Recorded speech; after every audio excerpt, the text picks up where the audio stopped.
Hello there, I am the Simig Racer and welcome to today's video. And this is the first in a little short series of touring car videos as I look back over the previous 30 years of touring car history. Now, the early 90s saw the sprint race format based around a 2-litre engine size, and so that's where I'm going to start my journey, and we're going to be using the 1992 touring car mod by AndreasFSC for Race 07, and we are going to be in the championship winning car that season, driven by the championship winner, which of course is the BMW 3 Series, driven by Tim Harvey. We're going to do a quick 10-lap race, and we're just going to have a general chat about the cars, the mod, the title, and just generally have enjoy a little bit of touring car nostalgia. Now, unusual for me, I have picked a rear-wheel drive to kick this series off with, but if you're going to race 92 cars, you've got to race the championship winning one, haven't you? So why not come and join me at the back of the grid for a 10-lap race around Brands Hatch, where we have some touring car fun.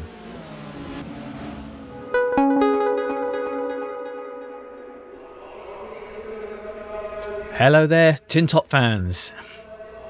You join me here at the back of the grid at a beautiful sunny Brands Hatch for a 10-lap race as we check out the 1992 BTCC season mod by AndreasFSC over on Race Department. Links to everything will be in the description below. Just before we jump into the championship winning BMW car driven by Tim Harvey, if you liked seeing an average sim racer produce mediocre sim racing content while we do the grid walk, why not hit that like and subscribe button? Help an old guy out. Right, back to the action. We're about to leap into the car. Get ready to fire this little tin top up.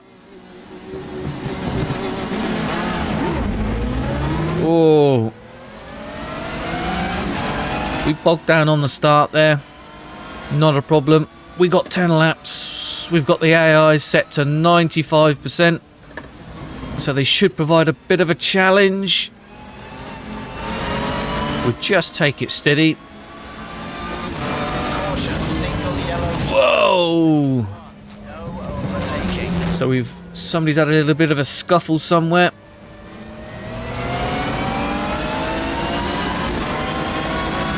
So we're going to start my little tin top series off with, unusually for me, a rear-wheel drive car, which of course this BMW was, which made it somewhat different because all the other machinery on the 92 grid was front-wheel drive, and what a selection it was. Peugeots, Vauxhalls, Nissan, Honda.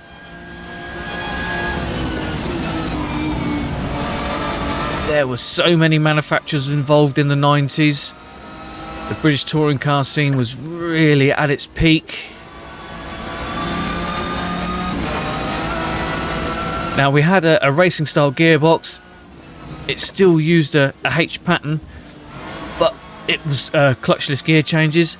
I'll leave a link to a Tiff Needell video from many years ago when he tested them out, explaining all about that. So I'm using my H pattern shifter, but with a 2-pedal configuration.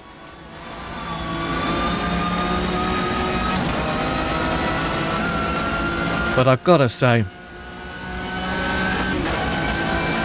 this mod, little lock up there, this mod is amazing. We're talking a game that's 15 years old.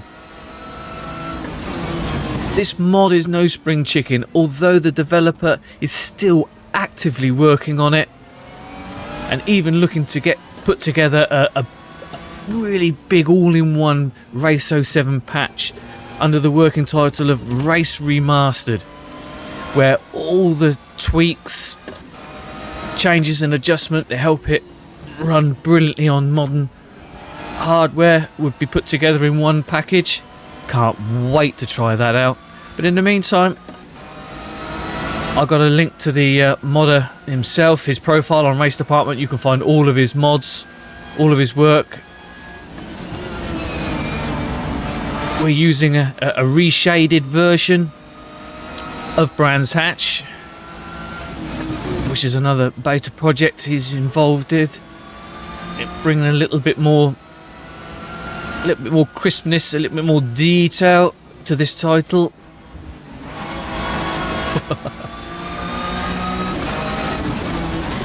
Oh, absolutely fantastic fun, isn't it?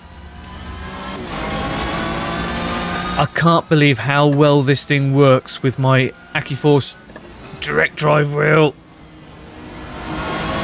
I gotta admit, it was fiddly to set up, and it has taken a long time. Whoa, nearly missed a gear change there. To get it feeling alive, it was feeling a little bit flat at first. Oh, but you could see the way I'm working away at the wheel. I've got it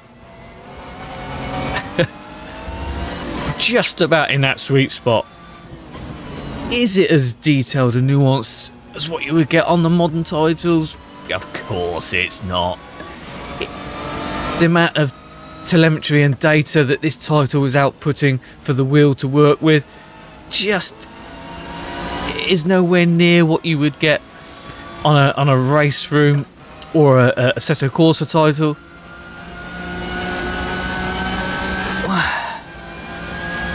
But when you're sat behind the wheel and you're throwing it about and you're dancing that rear end off the throttle, does it make it any less enjoyable? No. Oh, throw it up over the curb hop. Oh, unsettles the car. But we retame it and bring it back in.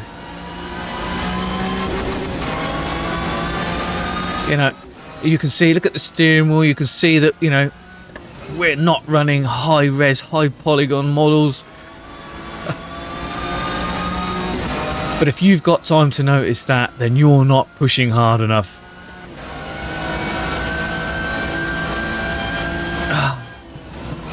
Oh, bit of a lock feather to brake there.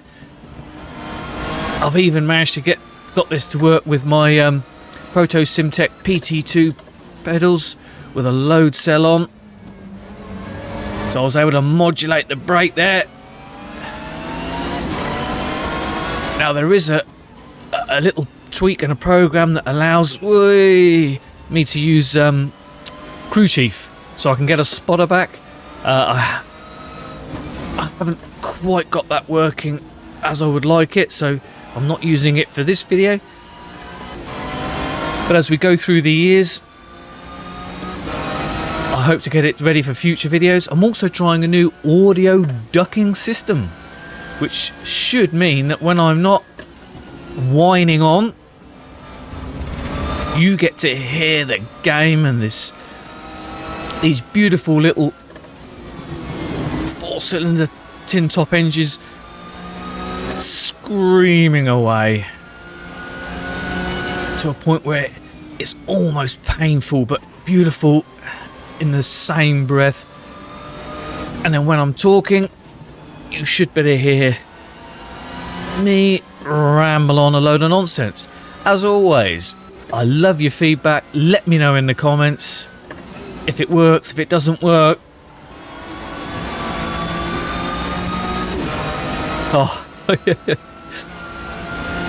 just plant the throttle, induce a little bit of oversteer, tucks that front end in. These cars are so satisfying to drive. Oh, this is why touring cars and tin tops are just my favourite type of cars to race. And this is why I keep coming back to Race 07 because of the depth and breadth of touring car content available. Of course, this is a series, you know, we're starting at 92 because the early 90s was when the sort of 2-litre super touring car format was formalised and really properly laid out. So we've gone back 30 years. The next video is going to be 2002, so we're going to keep moving a decade at a time to see what the cars were like, what the racing was like. And then it's 2012, and then up to 2022. Oh, my gear changes are all over the place here. I can't talk and drive. Right, let's put a serious lap in, shall we? Feather the brake there, you just hear the squeal, just locking up. All over the curbs. All the forces from the wheel were being transmitted through my arms since I bolted it to my Lab GT1 EVO rig. Man, this thing is rock solid. It took me ages to get it ergonomically right for me. I've even had to swap out the pedal plate and add a little bit of aluminium profile and make my own flat pedal tray because that suited me. Oh. Ah, no you don't. Thought I'd left the brake in a bit too late there.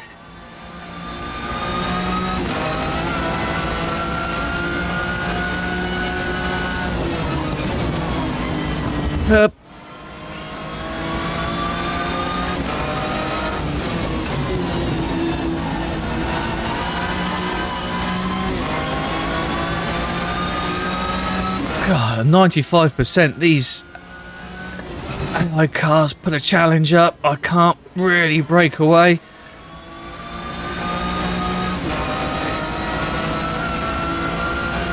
But again, how good are the AI? I know that the AI has been tweaked and adjusted, and the racing lines have been subtly edited to match the way that a touring car would tackle a circuit.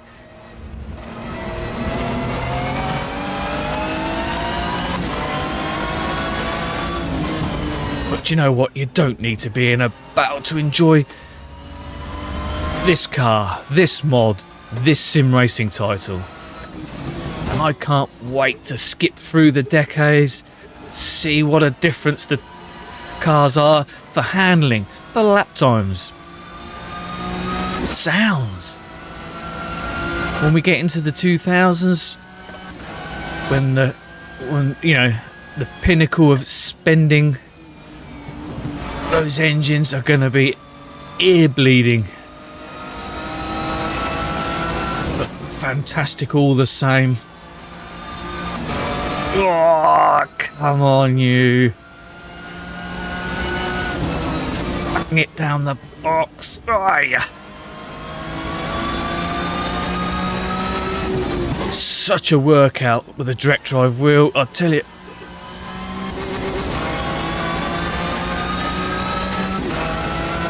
This is why we sim race, isn't it? We can relive just about any era and genre of racing cars that float our boat, that make us go all giddy and fizzy.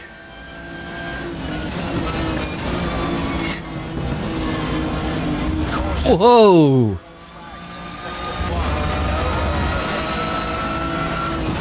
Now, I've selected too many cars in this grid, so it's if you're watching, looking at names and times and orders, you will see that there are more repeat names and that lot, but I just wanted a big busy field and I'm not too sure if this title really does quite select all the cars in a random enough fashion. But I'll forgive the odd little quirk. I'm too busy power sliding a BMW touring car around Brands Hatch to worry about little things like that.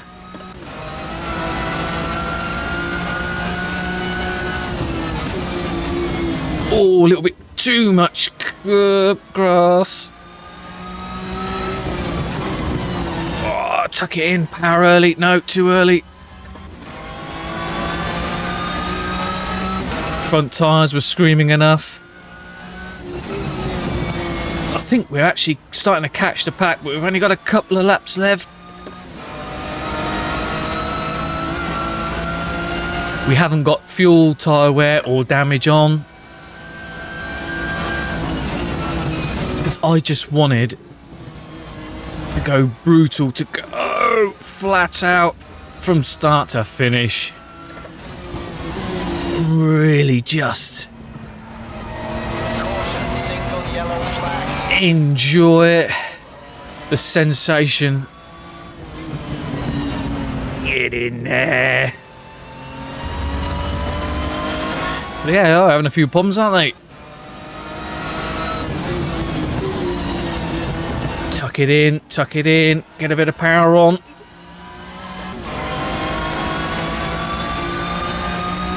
Well, I was hoping to bring you a bit more racing action, but I hope my overall enthusiasm and enjoyment for these 1992 spec touring cars in Race 07 has been entertaining all the same.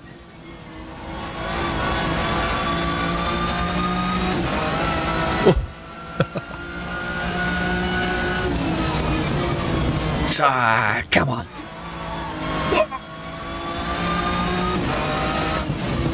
Oh, I think that was taking the mick a bit there, don't you?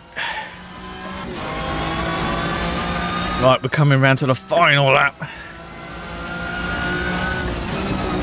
Oh, we've loved every minute of this, haven't we? Remember, this is the first in a series of a selection of videos as we skip through the touring car decades. So if this is your cup of tea, subscribe and hit the notification bell so you know when the next ones are going to drop.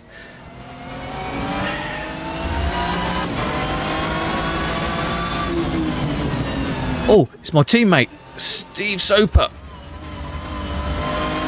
And we all know he helped Tim Harvey win the 92 championship with a somewhat robust manoeuvre between himself and John Cleland.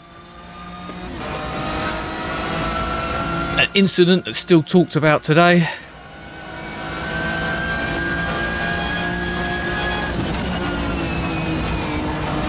There's plenty of clips on YouTube. Just search John Cleland, Steve Soper, BTCC clash.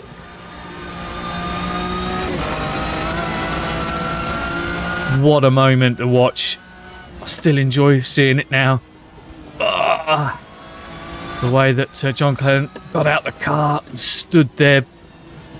Big, bold Scottish man. I really thought he was going to show Steve Soper what he thought. But he didn't. He just held it all together. Right, there we go. We're going to cross the line. Thank you very much for watching. Please let me know what you think in the comments.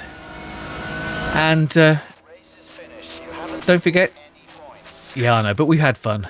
Don't forget, there'll be some videos on your left or the right, depending on which end title screen I'm going to use. Click on another video. Check out some more of my stuff. Oh, that was brilliant. Fantastic fun. Loved every minute of it. Can't wait to bring you more touring car content. In the meantime, race hard, always race fair. Bye bye.